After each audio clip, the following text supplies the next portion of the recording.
dinner has finished between the UK Prime Minister and the President of the European Commission. Where do things stand right now?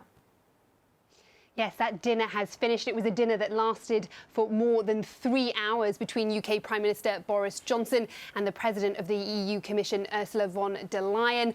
Things broke up, and what we've heard is that things didn't go quite as well as perhaps people had hoped. Both sides saying that they remain far apart. They don't know whether or not they can get to a place where a deal can be done. But they have agreed that negotiators should get back around the negotiating table and keep talking, and that they would come to some kind of firm decision by Sunday. Now, we've also heard from both sides that the discussion was robust, that it was lively. Some of our colleagues in Bloomberg News also reporting from some officials on the European Union side saying that they think they could get to a deal, but that's not in the official text or readout from that dinner this evening. And we are seeing a bit of a market reaction here. The pound sliding. It had gained through the better part of today, breaking a 3-day losing streak. We're now seeing the pound drop off, Emily.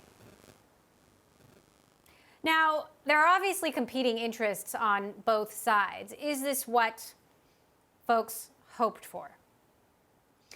Well, it's not really what people had hoped for, and certainly not from Prime Minister Boris Johnson's side. What we had been hearing prior to this dinner from his team was that they saw this as a way to break the impasse in these Brexit trade negotiation talks. They thought that his charisma, he would be able to sit down face to face with Ursula von der Leyen and be able to break through the problems. They were at dinner with their chief negotiators, Michel Barnier on the European side and David Frost on the UK side. Now, they're going home without any sense that necessarily a deal is completely possible, but negotiations will continue. It's not what was expected and not necessarily what many people in the markets and in the political world had been led to expect from this dinner, but the negotiations are still ongoing, and we expect to get more news from them, or a firm decision at least is what's being said from both sides on where to go from here by Sunday. So, where do we go from here? That's a very good question. Where do we go from here?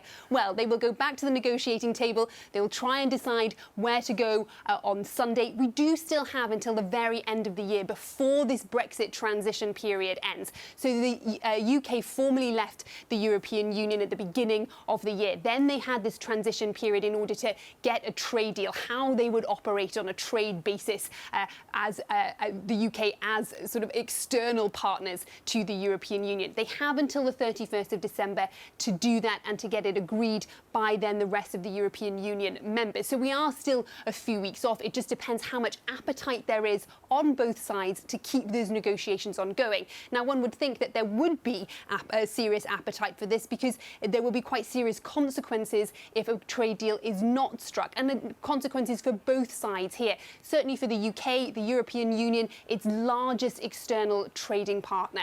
And so if you get to a position where you don't have a trade deal with the European Union, on January the 1st, we're looking at WTO rules. Excuse me, can't get my letters out. It's very late here in London. They'll be operating on WTO rules. And that means, of course, tariffs. That means taxes on goods entering and leaving the UK. That could mean queues at borders for customs, and certainly for people in the UK and in the European Union, we will see higher prices on goods that have come from the European Union. And we actually heard from the chairman of Tesco today, who said that he could see prices rising 3 to 5%. So when you ask where do we go from here, we're clearly going back to negotiations. There is clearly appetite for a trade deal, and certainly we've heard from Boris Johnson's team tonight saying that they will do everything they want. They want to explore every possible avenue to a deal.